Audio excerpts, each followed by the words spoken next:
2025 SLST এবং 2016 SLST নিয়ে গুরুত্বপূর্ণ আপডেট। 2016 এসএলএসটি ফিরলে 2025 এসএলএসটি ক্যান্সেল হয়ে যাবে, এটা সবচেয়ে বড় প্রশ্ন। আমি তোমাদের প্রমাণ দেখাচ্ছি এই ভিডিওতে। এই পুরো পিডিএফটা টোটাল 282টা পেজ আছে। এটা হচ্ছে কলকাতা হাইকোর্টের অর্ডার কপি, মানে যেখান থেকে চাকরিগুলো যে ক্যান্সেল হয়েছে, তারপর তো সুপ্রিম কোর্টে গেল। তো এখানে 26,000-এর মধ্যে গ্রুপ সি আছে, গ্রুপ ডি আছে, টোটাল 282টা পেজ আছে। পুরো অর্ডার কপির মধ্যে 3টা পয়েন্ট আমি তোমাদের দেখাবো যে 2016 ফেরার সম্ভাবনা আছে কি নেই, আর 2016 ফিরলে 2025 এসএলএসটি ক্যান্সেল হবে কি হবে না। নিজের চোখে তোমরা প্রমাণ দেখো, ঠিক আছে? আমি তোমাদের প্রমাণ দেখাচ্ছি। তো এটা হচ্ছে কলকাতা হাইকোর্টের অর্ডার কপি। তো চলো দেখে নেওয়া যাক যে সময় চাকরিগুলো ক্যান্সেল হয়েছে, ঠিক আছে? তো দেখে নেওয়া যাক 3টা পয়েন্ট কী বলা আছে, রাস্তা আছে কি নেই, আর 2025-এর ভাগ্য কী। নিজের চোখে দেখো, কারো কথায় বিশ্বাস করার দরকার নেই, কারণ কোর্ট চলে কিন্তু মানে প্রমাণের ভিত্তিতে, হ্যাঁ। আর কোনো অর্ডারই চূড়ান্ত নয়। তার জন্যই তো কলকাতা হাইকোর্টের উপরে সুপ্রিম কোর্ট আছে, আবার অনেকগুলো ধাপ আছে একটার পর একটা, মানে অর্ডার চেঞ্জ করার। আমি দেখাচ্ছি তোমাদের 3টা পয়েন্ট।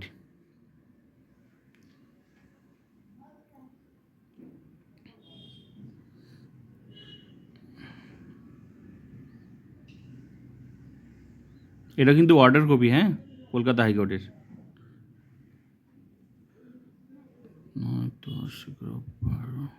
হ্যাঁ, এই যে দেখো, এটা কিন্তু কলকাতা হাইকোর্টের অর্ডার কপি। কলকাতা হাইকোর্টের কাছে 3টা অপশন ছিল, মানে এই তোমার জাজমেন্ট, মানে সিদ্ধান্ত নিতে কি করা যায়। এই গ্রুপ সি, গ্রুপ ডি, 9, 10, 11, 12 সমস্ত চাকরিজীবীদের ভাগ্যটা, মানে কি করা যায় তাদের ক্ষেত্রে।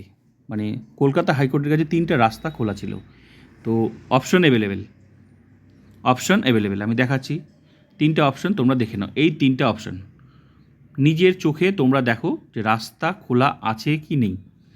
কলকাতা হাইকোর্ট, তারপর গেছে সুপ্রিম কোর্ট, এখনও সুপ্রিম কোর্টে কেস চলছে, এখনও কিন্তু সুপ্রিম কোর্টের প্রথম অর্ডার হলো, তারপর কি হলো, রিভিউ হয়েছে, রিভিউ রাস্তা খোলা, রিভিউ ক্যান্সেল হয়েছে, রিভিউ একটা নতুন অর্ডার হয়েছে যেটা আনটেন্টেড, তারপর রিভিউ ক্যান্সেল হয়েছে, রিভিউ শুধু একটা ক্যান্সেল হয়ে রিভিউ যে মেন অর্ডার বেরিয়েছিল, মানে রিভিউয়ের আগে যা ছিল সেটা নতুন রূপে বেরিয়েছে, আনটেন্টেড শব্দ, তারপর বেরিয়েছে, এখন আর বাড়য়নি।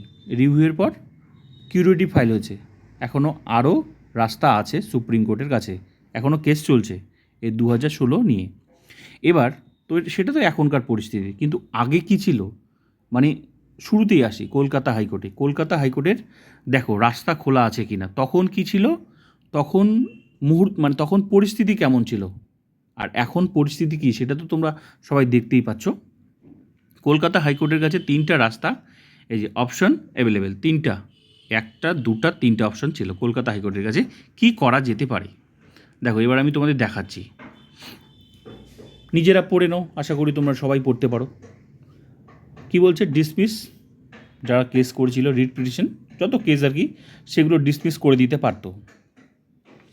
তারপর কি 2 নাম্বার, এক্সপ্লোর দ্য পসিবিলিটি, সেগ্রিগেটিং, মানে সেগ্রিগেশন মানে কি, যোগ্য কারা অযোগ্য কারা এটা করতে পারতো, মানে এটা একটা রাস্তা ছিল আর কি, মানে এগুলো অপশন ছিল, মানে যারা কেস করেছিল সেটাকেও ক্যান্সেল করা যেতে পারতো। তারপর মনে করো আরেকটা রাস্তা আছে যে সেগ্রিগেশন করে দেওয়ার, সেগ্রিগেশন করা যাবে কি যাবে না সেটা পরের ব্যাপার, কিন্তু রাস্তা ছিল, সেগ্রিগেশনের একটা রাস্তা ছিল। তারপর আরেকটা রাস্তা ছিল কি, ডিসিশন, সেটা নিয়েছে, কোনটা ডিসিশন নিয়েছে সেটা তো তোমরা নিজে দেখতেই পাচ্ছ। 3 নাম্বার অপশনটা কী ছিল, 3 নাম্বার অপশনটা ছিল যে সেট অ্যাসাইড, পুরো সিলেকশনটা, মানে যে নিয়োগটা পুরোটা সেট অ্যাসাইড করে দাও, মানে ক্যান্সেল করে দাও। তো আমরা কি দেখতে পেলাম, পুরো নিয়োগটা কিন্তু শেষমেশ ক্যান্সেলই হলো। তার মানে কি, অপশন ছিল, যারা কেস করেছিল সেগুলো মানে সেগুলো খারিজ করে দেওয়া একটা অপশন ছিল। 2 নাম্বার অপশন কী ছিল, লেটেস্ট পসিবিলিটি সম্ভাবনা একটা, এটাও একটা হতে পারতো সেগ্রিগেটিং, মানে তার মানে কলকাতা হাইকোর্টের কাছে 3টা অপশন ছিল, নিজের চোখে দেখো।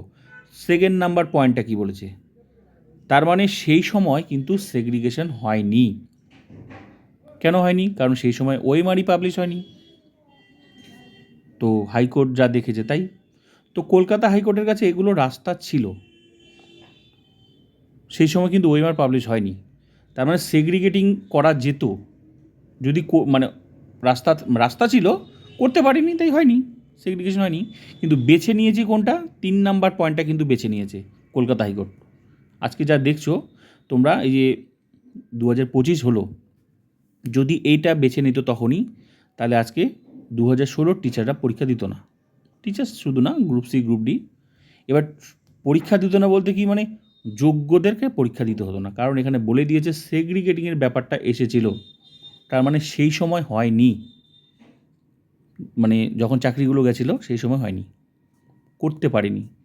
কিন্তু আজকে তোমরা কি কি দেখতে পাচ্ছ এই মুহূর্তে, তখন কি ছিল আর এখন কি আছে, এখন তোমরা কি কি দেখতে পাচ্ছ, কি কি শব্দ পাচ্ছ, একটা আনটেন্টেড শব্দ, যারা আমরা দেখেছি এখনও দেখছি তারা কিন্তু স্কুলে যাচ্ছে, বেতন পাচ্ছে। আবার পরীক্ষার আগে আমরা কি দেখলাম, গ্রুপ সি গ্রুপ ডি 9, 10, 11, 12 টেন্টেড লিস্ট কিন্তু প্রকাশ করলো। কতবার করে কোর্টে কেস হলো যে টেন্টেড লিস্ট, পরীক্ষায় বসে টেন্টেড আছে বার করতে হবে, কতবার করে এসএসসি লিস্ট দিয়েছে, আশা করি তোমরা দেখেছো। তো এই মুহূর্তে তোমরা দুটো শব্দ ভালো করে জানতে পেরেছো, একটা হচ্ছে টেন্টেড আর একটা হচ্ছে আনটেন্টেড। এবার আনটেন্টেড যদি তোমাদের মনে হয় যে আনটেন্টেড কোথায় আছে, সেটা সুপ্রিম কোর্টের অর্ডারটা দেখো, রিভিউ অর্ডারটা দেখো, তাহলেই বুঝতে পারবে যে আনটেন্টেড বলেছে কি বলেনি। তো তখন ছিল সেগ্রিগেটিং হয়নি রাস্তাটা, তার মানে এই দ্বিতীয় নাম্বার পয়েন্টটা কিন্তু বাঁচেনি, বেছে নিয়েছিল 3 নাম্বার পয়েন্টটা।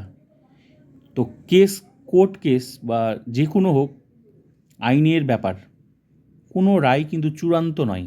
এই জন্য তো কলকাতা হাইকোর্ট, তার উপরে আছে কলকাতা হাইকোর্টের কতগুলো বেঞ্চ আছে, সিঙ্গেল বেঞ্চ, ডিভিশন বেঞ্চ, তারপর চলে গেল তোমার কলকাতা হাইকোর্টের চূড়ান্ত সিদ্ধান্ত নেওয়ার পর, তারপর চলে গেল আবার কলকাতা হাইকোর্ট রায় মানবে না, তারপর চলে গেল সুপ্রিম কোর্ট। তাহলে যদি সব কিছু যদি চূড়ান্তই হতো, তাহলে কলকাতা হাইকোর্টের উপরেই একটা ডিসিশন হয়ে যেত, আর কোথাও যেত না। তাহলে সুপ্রিম কোর্ট কেন তৈরি হলো? সুপ্রিম কোর্টের উপরে তারপর আবার কতগুলো মানে জায়গা আছে, মানে তোমার মানে জাজমেন্টকে চ্যালেঞ্জ করার। ফাইনাল জাজমেন্ট হলো, তারপর সেটা রিভিউ পিটিশন হলো, মানে সেই জাজমেন্টটাকে চেঞ্জ করার জন্য। আর রিভিউ পিটিশনে অনেকে চাকরি ফেরে, ঠিক আছে। তারপর রিভিউ যদি ক্যান্সেল হয়ে যায়, তারপর কিউরেটিভ হয়, এখন কিউরেটিভ চলছে। তো রাস্তা খোলা আছে কি না, এবার তোমরা এখানেই তোমাদের পয়েন্টে লুকিয়ে আছে সেগ্রিগেটিং, তার মানে সেখানে সেই সময় কিন্তু সেগ্রিগেটিং করতে পারেনি। আর আজকেই কিন্তু তোমরা দেখতে পাচ্ছ যে একটা দল কিন্তু চাকরি করছে, তাও আবার সেটা আনটেন্টেড, তার মানে আবার এদিকে ওএমআরও পাবলিশ হয়েছে। এবার ওএমআর পাবলিশ হয়েছে, তার মানে কি, কে পাস করেছে কে পাস করেনি সেই ওএমআর তো প্রমাণিত সিবিআই দ্বারা। আর এসএসসি তার নিজের সাইটে এখন প্রকাশ করেছে, দেখার জন্য সবাই দেখে নাও। তো অথেন্টিক বলেই তো সবাইকে দেখতে দিয়েছে, নাহলে এসএসসি কেন নিজের ওয়েবসাইটে তোমার এখন এই মুহূর্তে কেন পাবলিশ করবে, যেখানে সব কিছু ক্যান্সেল হয়ে গেছে, এখন কেন পাবলিশ করবে, তাই না? তো আনটেন্টেড তোমরা দেখেছো, আনটেন্টেড লিস্ট দেয়নি, কিন্তু আনটেন্টেড স্কুল যাবে। টেন্টেড লিস্ট তো তোমরা দেখেছো, তার মানে কি সেগ্রিগেটিং তো হয়ে গেল, ওএমআর পাবলিশ হয়ে গেল, তাহলে রাস্তা কিন্তু খোলা আছে, এই দ্বিতীয় নাম্বার পয়েন্টে কিন্তু লুকিয়ে আছে। এবার বিষয় হলো, তাহলে 2016 ফিরলে কী হবে? 2016 ফিরলে 2025-এর কোনোই ক্ষতি হবে না, কারণ 2025 যারা চাকরি পেয়েছো তারা চাকরি থাকবে, আর যারা 2016 টিচার তারা 2016 সিটে চলে যাবে। 2025-এর কোনো ক্ষতি হবে না, কোনো ক্ষতি হবে না, 2016 নিজের চাকরিতে চলে যাবে, এটাই হচ্ছে বিষয়, ঠিক আছে। 2025-এর 2016 ফিরলে কোনো ক্ষতি হবে না, প্রয়োজনে সিট বাড়বে যদি দরকার লাগে, আর সিট বাড়ার সম্ভাবনাও আছে, সেটা সময় কথা বলবে, ঠিক আছে। কিন্তু 2016 ফেরার সম্ভাবনা আছে, কোর্টের রাস্তা আছে। রাস্তা দেখো তোমরা, সেই সময় কি ছিল আর এই সময় কি পরিস্থিতি কী। এই সময় অনেক কিছু আনটেন্টেড শব্দটা আমরা সবাই দেখতে পেয়েছি।